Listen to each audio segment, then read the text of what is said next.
Did you know that today there are more than 13,000 foundation models available, which include both open source and proprietary? Now, as a developer, you have this huge task of finding the right foundation model for your use case, and you would want a seamless way to discover all of those popular foundation models under a single umbrella. And let me add some more flavor to this interesting statistic. There was a recent survey done which showed that roughly 90% of the generative AI POCs are stuck in staging environments or experimentation environments. It means only 10% of the GenAI POCs have made it to production. Because once you have found the right foundation model for your use case, the next big challenge for you is how to actually A, customize it for your use case, and B, deploy it to an environment in a seamless fashion. And you have to do this iteratively multiple times. Now, this all is becoming a big bottleneck right now for the whole GenAI evolution. And what are the solutions? And that's what we are going to talk about today. Myself, Vikesh Pandey. I'm a generative AI specialist solutions architect at AWS. And today I'm joined by my colleague Trishanka, who is a senior technical account manager at AWS. And today we are going to talk about Amazon SageMaker JumpStart, and we will see how it can accelerate your generative AI journey. In terms of the agenda, we'll briefly talk about some of the challenges around GenAI, and then we'll quickly jump into a breadth-first overview of the generative AI capabilities of AWS, and then we'll quickly zoom into Amazon SageMaker JumpStart. We'll take a sample user journey, a developer journey, and we'll see how SageMaker JumpStart can solve each phase of that journey. And towards the end of the session, we'll also complement this understanding with a demo and some call to action resources. So apart from the two challenges I talked about, which was about discovering all the foundation models and productionizing them, we also have some more challenges which are around security and compliance. Especially for industries like financial and healthcare, they would want to have a secure mechanism to access and consume these foundation models. At the same time, you would want flexibility to customize and evaluate those foundation models as well for your use cases. Now, this all even magnifies the challenges further, which I discussed earlier. So, what are the solutions available by AWS? Now, today, AWS tries to present a solution targeting different personas or different types of problems in the GenAI space.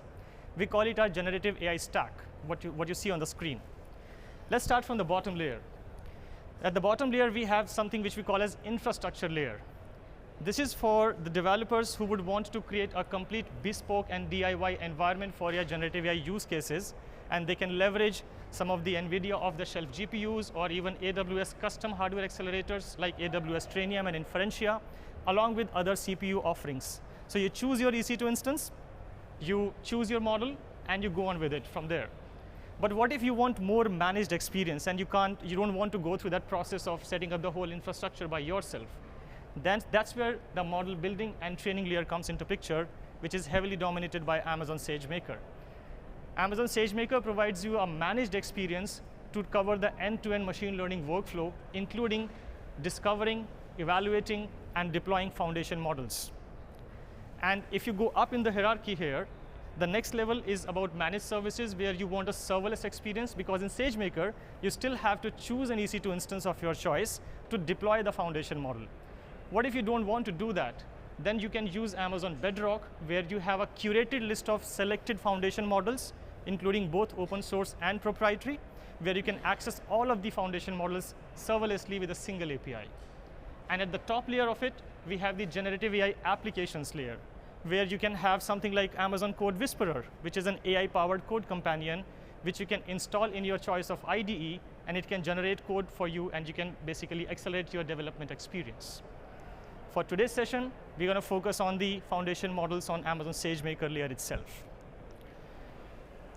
So when we go further, understanding the generative AI journey on Amazon SageMaker, it covers the entire journey which a developer goes through, which starts with discovering foundation models or selecting some foundation models for your use case, then customizing and evaluating those foundation models, and then deploying those foundation models and optimizing them at scale for your generative AI workloads in production.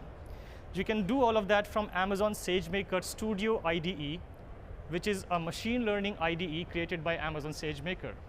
What you see on the screen as a screenshot is the Amazon SageMaker JumpStart Model Hub.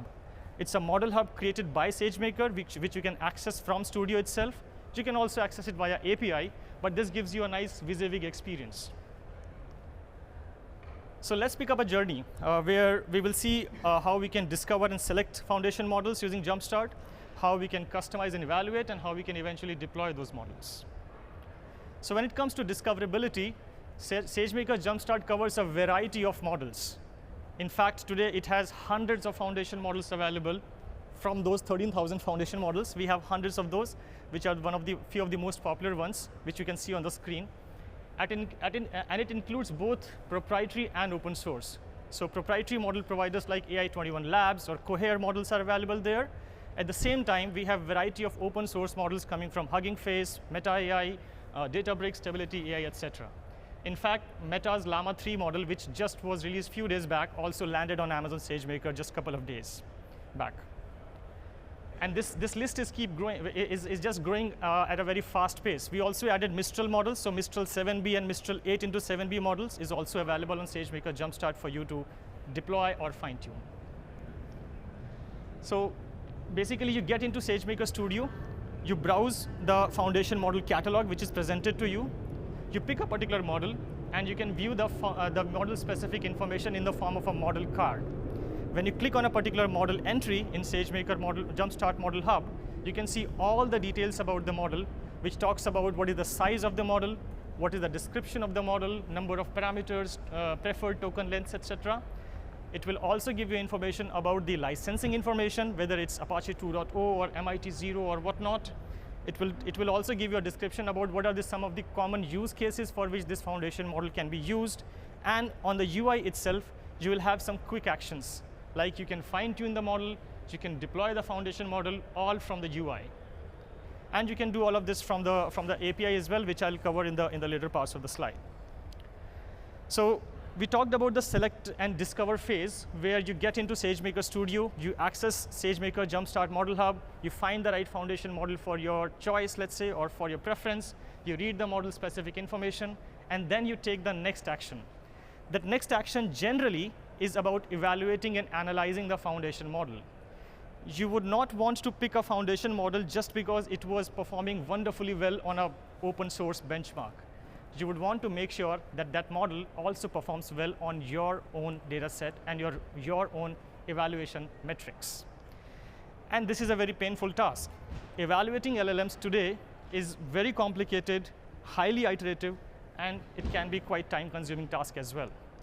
Everything starts with selecting a model, which we just talked about, and then you go to the customization / analyzing phase, I would say, where you pick up some academic benchmarks or some custom benchmarks, which you have created for your own project, and you run the model through those benchmarks.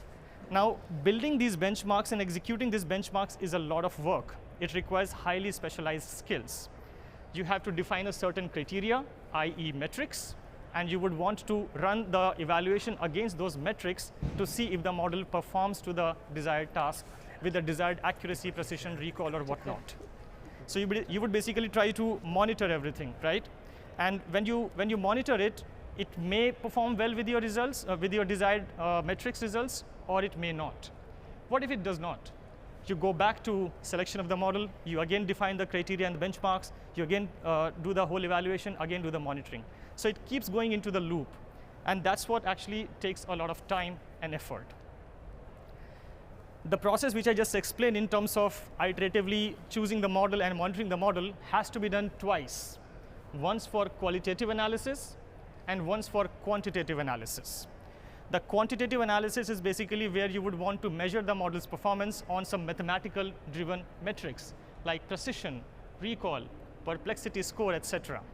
At the same time, you would also want to evaluate the same model on some qualitative analysis, where you would ask the model a question, the model would produce an answer, and you would send that answer to a domain SME to validate if it's factually correct or not, or if it's contextually relevant or not.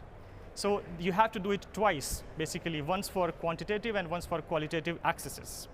this again adds even more complexity. So at Amazon SageMaker, we actually asked this question to ourselves as to how we can simplify this experience for our customers. And that's where we launched foundation model evaluations with Amazon SageMaker Clarify.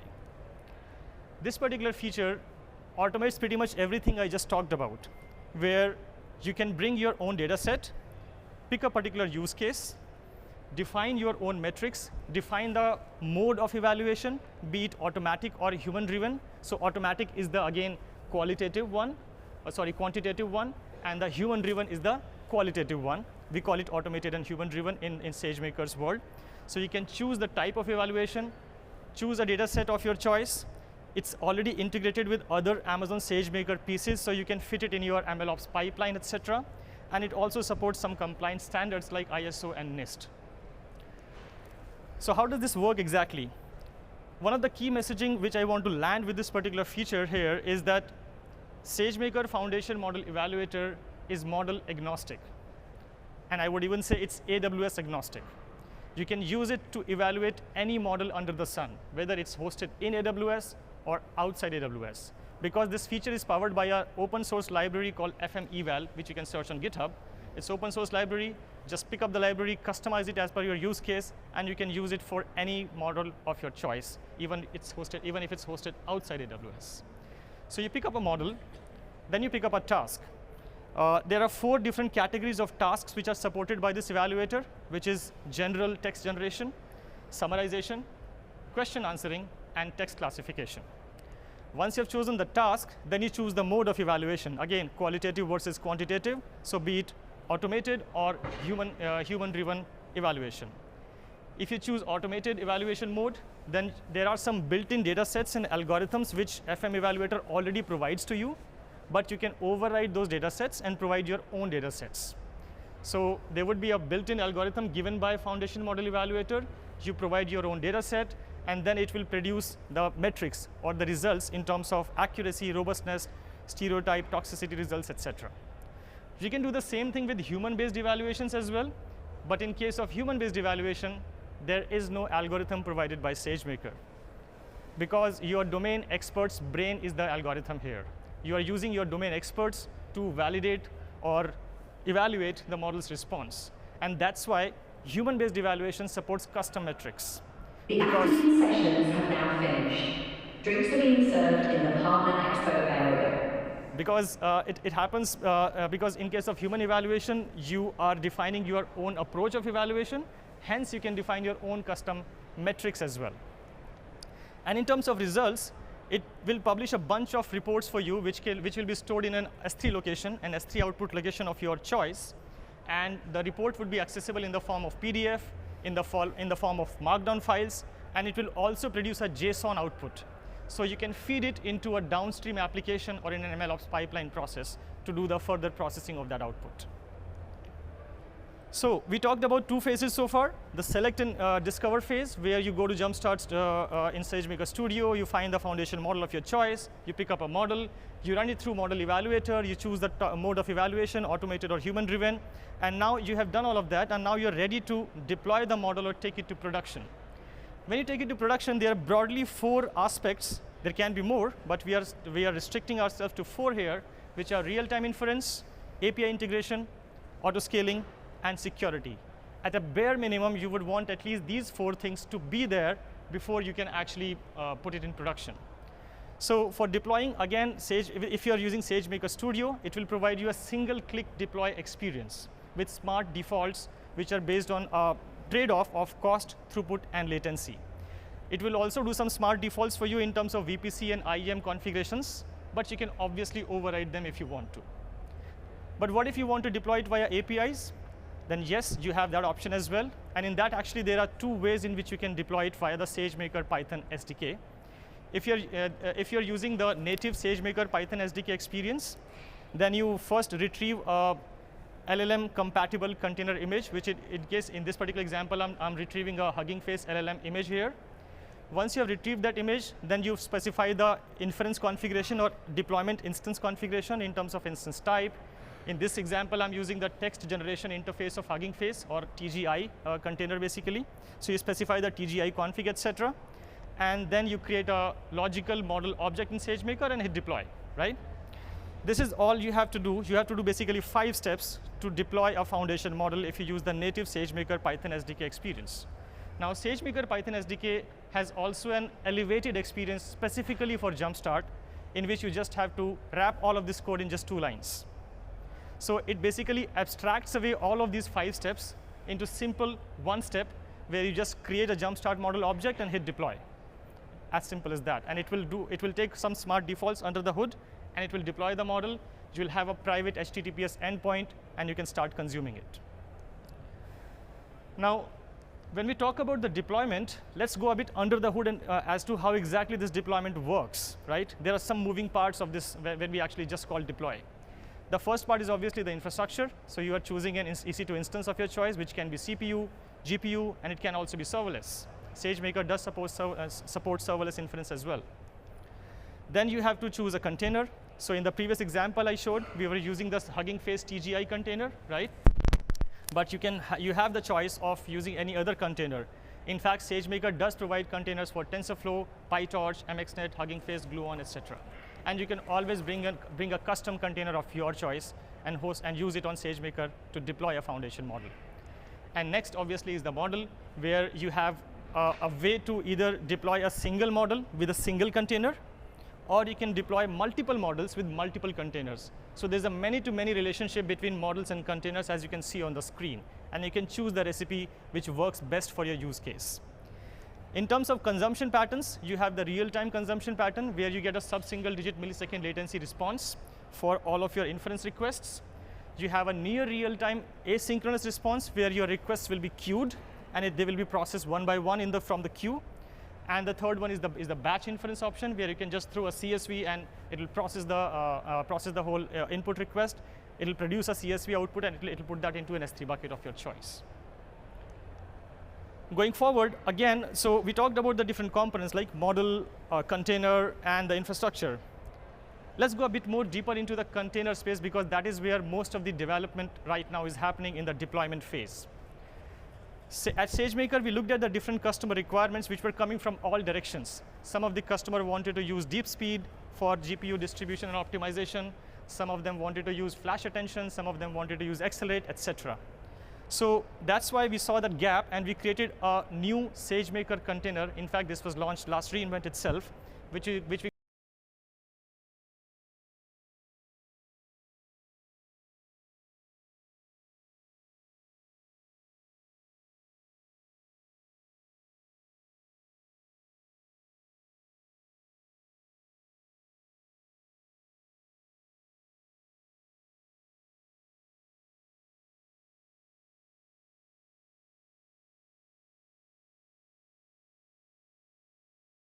processors.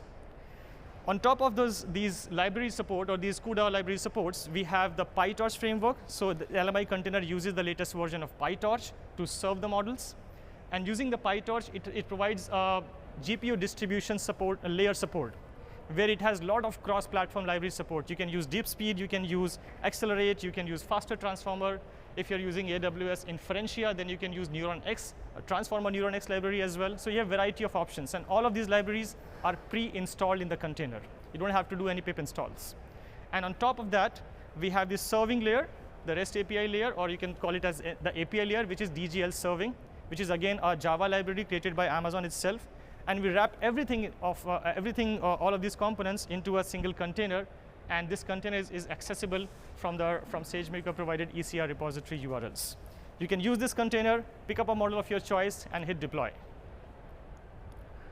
Now, once you have deployed the model, how would you consume it? Now, there are different ways in which you can consume the model. Either you can put a Lambda function and API gateway in front of the SageMaker endpoint, and your clients basically talk to the HTTPS API gateway. They hit the API gateway, the request forwards to Lambda function, where you do some custom pre-processing or post-processing of the request, and it goes to the model and fetch the response for you.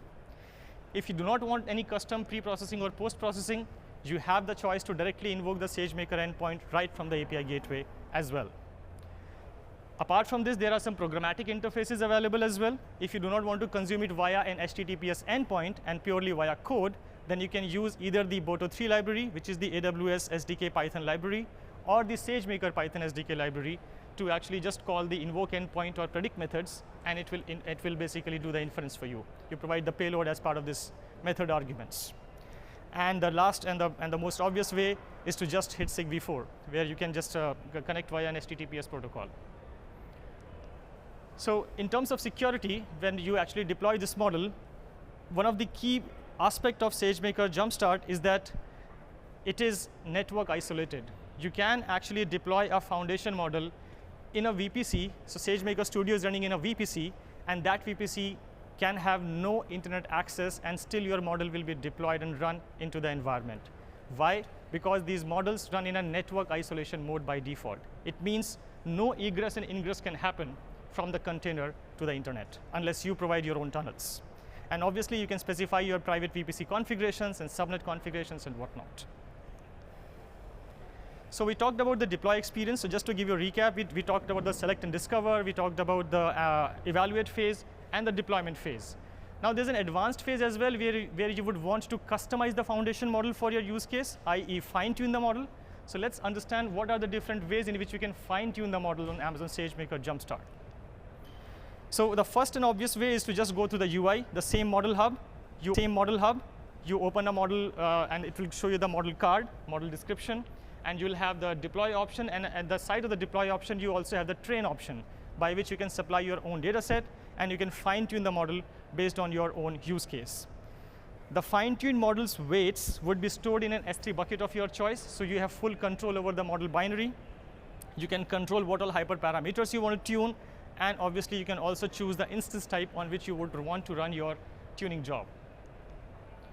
In terms of fine-tuning, SageMaker JumpStart uses a couple of popular approaches. Some of you might have heard of these approaches, which are LoRa and QLoRa. Because full fine-tuning is very expensive and very resource-heavy and time-consuming, everybody cannot do that. And that's why we, at SageMaker JumpStart, we have provided native support for LoRa, which is low-rank adaptation, and QLoRa, which is quantized low-rank adaptation implementations within the SageMaker JumpStart fine-tuning approaches. In fact, QLoRa is so advanced that it basically it compresses the model into a 4-bit quantized fashion, and there are cases where you can fit a model, a whole fine-tuned model or the whole job into a single GPU. So do check out the research papers which are mentioned here, and you'll get to know more about how these techniques work. But the messaging here in this particular part of the slide is that SageMaker JumpStart does support LoRa and QLoRa configurations. What about protection and security? Because this was also a challenge I talked about, which a lot of financial service customers or healthcare customers face. So one of the most important message here is that none of your data would be used for service improvement nor shared with the model providers. So whatever data you are using to train the foundation model in SageMaker JumpStart, be it proprietary or open source, you are in full control of your data. You can encrypt your data at rest with your own custom encryption keys as well. And yes, you can connect it with your private VPC always. In terms of deploying it, you can choose to deploy it on a single tenant endpoint, and you can provision the resource based on your needs. You can auto-scale the endpoint. So you have full control over how you would want to provide the whole customization experience and the deployment experience.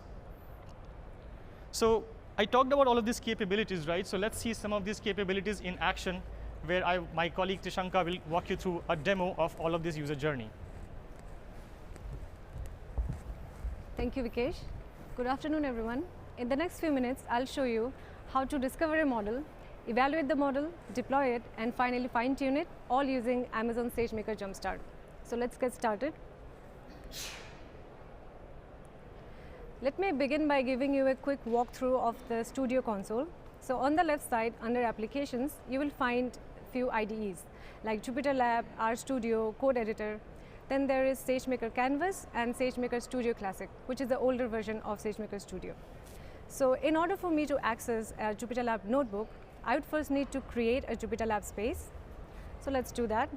Let me go to JupyterLab, and then I can hit on Create Lab Space. Let's give it a name, say Test 66. And when I hit on Create Space, it brings me to this page, which has some instance types that I can select from.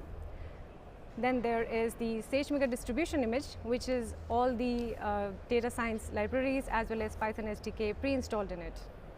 I can also pick a storage size between 5 to 100 gigabytes, and I can attach a custom EFS file system if I want to. So I'll be using this notebook later in the demo to show you how to run inference in a model that we will deploy. And I can also stop this space from running all the time when I don't need to use it. This is going to help me save more cost. Now let's move on to JumpStart. I'll just quickly show that this is action. You can just stop it this way. So it's the second last option. Let's click on JumpStart. And it brings me to this page where I have some popular model providers, which are both open source, like Hugging Face and Meta, and proprietary, like AI21, Stability AI, and Cohere. So you will also see that you can see the count of models available under each model provider, like 327 for Hugging Face, 28 for Meta, then there are 6 for AI21 Labs, and 11 for Stability AI. So let's check out some models now. So I'm going to check out Stability AI first. So when I click on it, it brings me to this page where it lists all the models that are available under Stability AI. I have the option on the right side to filter the models based on an action, say trainable or not trainable, because not all models are trainable. And I can also use a task type like text to image or text generation in order to filter it with a use case. So as you can see, for trainable, I only have one model that can be fine-tuned. Now let's check out for text to image. I'll uncheck the trainable option. And it gives me 6 models that can perform the use case of text to image generation. Let's check out another model, this time from Meta. Let's go with Neuron. So Llama 2 7B Neuron. And when I click on the model itself, it brings me to this model card. So this has information about the model itself, like we can deploy this model on an AWS Inferentia-based instance and fine-tune this model on an AWS Trainium using AWS Neuron. AWS Neuron is the SDK used to run deep learning workloads on AWS. So time to check out another model. We will go with Mistral 7B by Hugging Face. Again, when I click on it, it brings me to this model card, which has some description about the model itself. It talks about the license. So if I scroll a bit down, it also gives me an example of how to run the inference on the model. It talks about fine-tuning the model. It offers 3 types of fine-tuning currently: instruction fine-tuning, domain adaptation, and chat fine-tuning. So let's scroll down a bit further. And this is an example of how to format the data in order to input to the model. In the end, we have a key piece of information. It talks about LoRa. It's a unique approach to fine-tuning. LoRa freezes the pre-trained model weights and injects trainable parameters into each layer of the transformer architecture. This reduces the GPU memory requirement by up to 3 times, and it can also reduce the trainable parameters by up to 10,000 times. Now we have checked the models. It's time for us to evaluate a model. And then I'll deploy and also show you how to fine-tune the model. So to do that, I can simply scroll up. And I have the option here at top. Let's click on Evaluate. So what I'm going to do is compare the model quality and its responsible AI metrics. So I can also compare between 2 different models or between different versions of the same model. So let's begin. Let's give it a name. Let's call it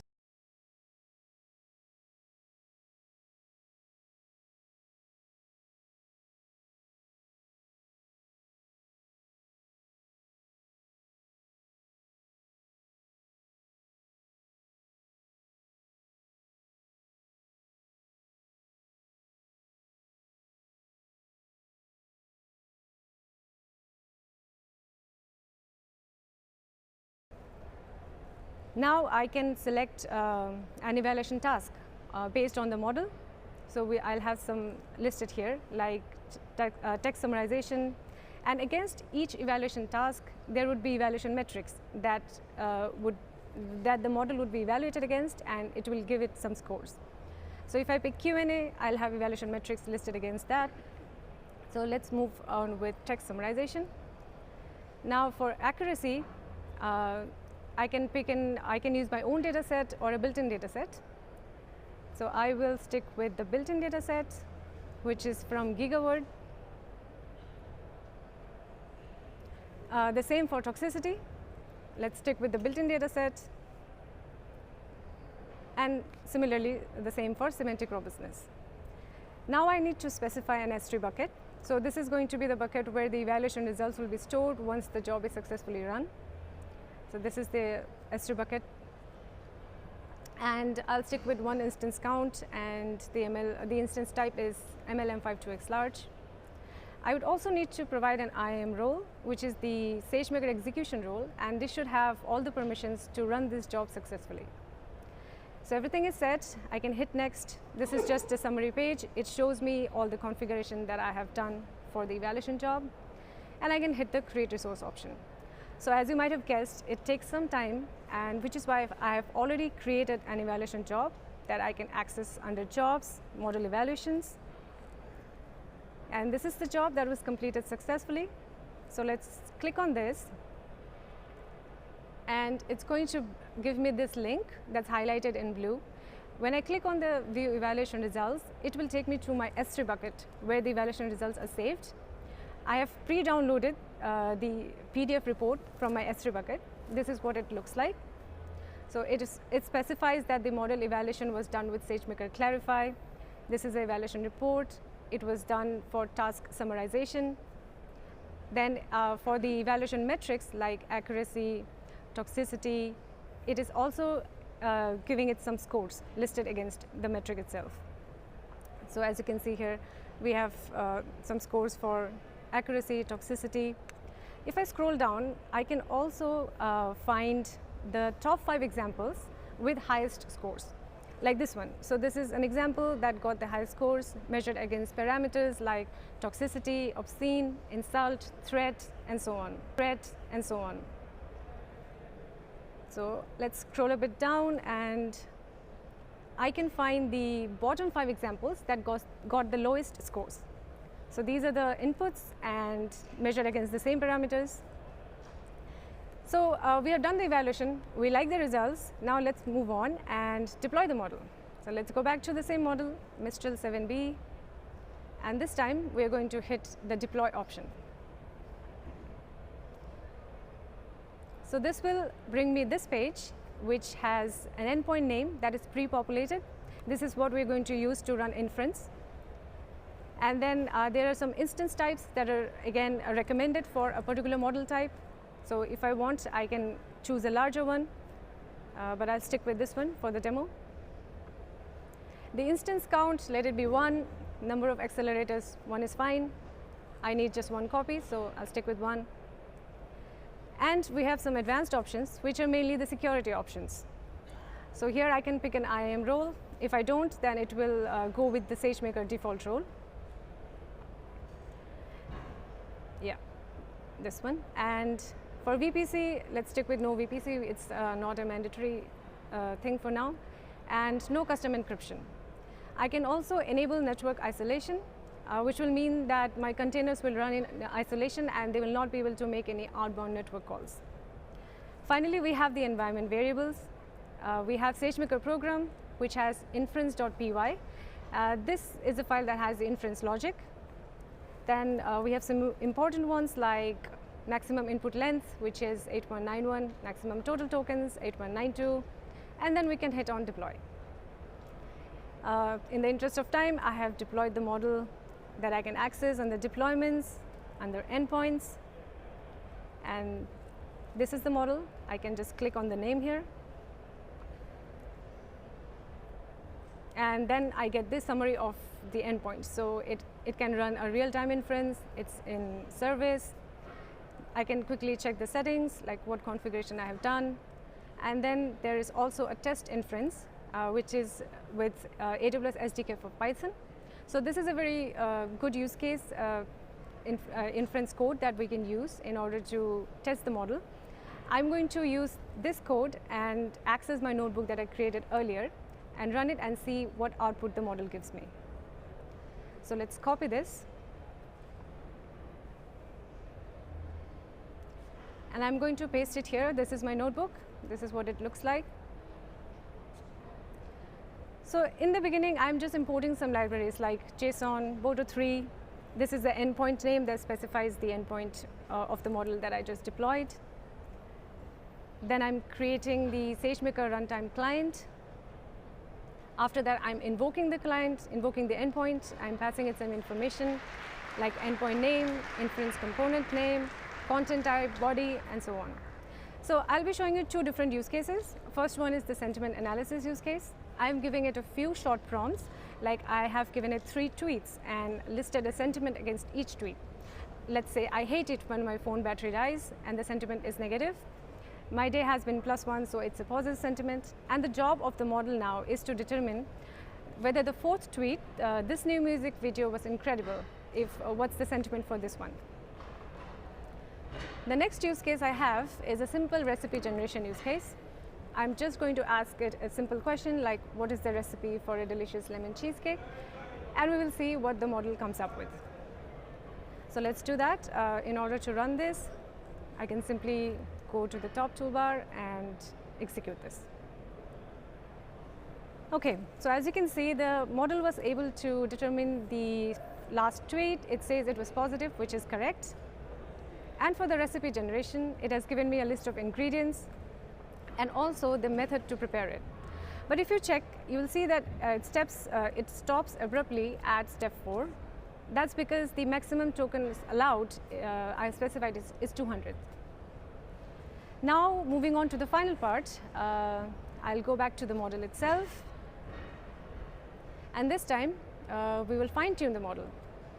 So we're going to hit the train option.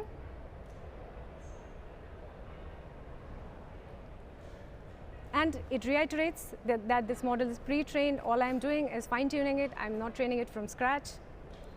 So I need to specify the model artifact location. So it can be my default model artifact location. It's going to be always an S3 location. For data, I can use my own data set or an example training data set. Again, it's an S3 bucket location.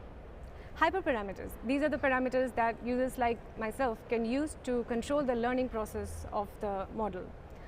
So we have some configurations here, like the PEFT type, which has this LoRa configuration that I can pick. Then it's asking me if this is instruction fine-tuning. That is true. This is going to be instruction fine-tuning, so I'll leave it as true. This is not a chat data set, so it's going to be false.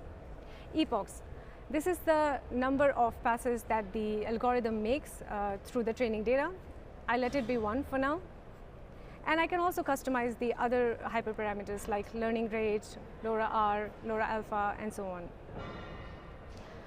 So for deployment, I need to pick an instance type. So the training instance type. We have few instance families like MLP3, MLG4, MLG5. We can pick any of them. So I'm going to stick with the G5 family. The output bucket will be my SageMaker default bucket. This is where the fine-tuned model will be stored once the job is completed. Again, security, IAM role is default, no VPC, default encryption. And it just auto-populates the training job name.